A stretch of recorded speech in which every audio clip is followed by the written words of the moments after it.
There are those in Russia today who believe that Tolstoy is still too optimistic about human beings. There are Christians in Russia who hate Tolstoy. He was excommunicated from the church. We can talk about that. But there was an article written about 10 years ago, and the argument was, what did Tolstoy understand about 20th century life? What did he know about World War I or World War II or Hitler or Stalin or the Holocaust? He can't relate to the terrors and the horrors of modern life. He lived in a different time. Well, in response to that question, a friend of mine wrote an answer. Let me tell you very briefly about this friend of mine. He was in his 70s at the time when he wrote this answer. When he was 18 years old, he wrote a poem making fun of Stalin. This was in the 1940s. The authorities found him out, arrested him, and he spent the next 10 years of his life in a prison camp. So here's a guy who knew something about the horrors of 20th century life.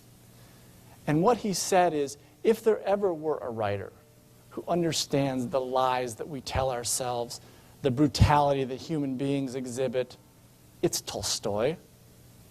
And yet if there ever were a writer who, knowing this full well, still believed in human possibility, it's also Tolstoy.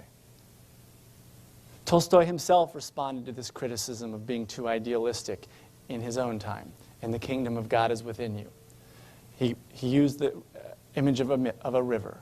He said, look, if you want to get to the other side of a fast-flowing river, are you just going to swim right across? No. You're going to swim upstream. So then maybe you'll get to your destination. I think what Tolstoy meant by that is that there are so many forces in our lives which conspire against not only our achieving our ideals, but even having ideals. That if we don't fight extra hard for them, we're likely to be carried so far downstream by that current of complacency that we might forget the destination we wanted to arrive at in the first place. To the young man who wants to grow up in today's world to become an artist, the world often says, get real, stop dreaming, get practical.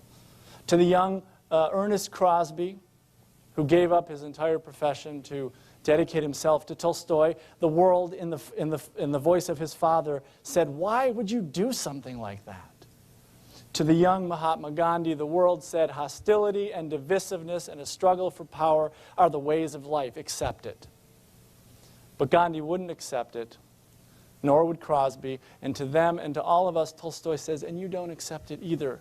You keep fighting for your ideals. You keep striving towards that positive vision. You keep asking the big questions. You keep swimming upstream, because then maybe, just maybe, you'll have a chance to reach the other side. The goal of the artist is not to solve a question irrefutably, but to force people to love life in all of its manifestations.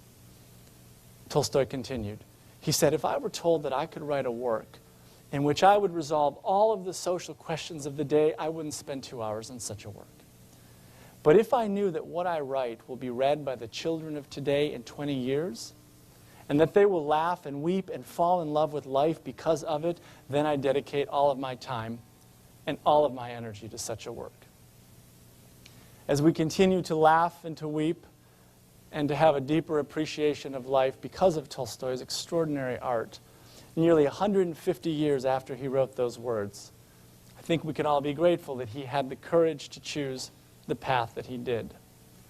And as the centennial of Tolstoy's death approaches next year in 2010, we have a wonderful opportunity to revisit this writer. So your official journey with Tolstoy is coming to an end, but I hope that your unofficial journey with him will continue. And even more importantly than thinking about Tolstoy, I hope you'll think with Tolstoy about the issues that are as relevant in your lives as they were in 19th century Russia.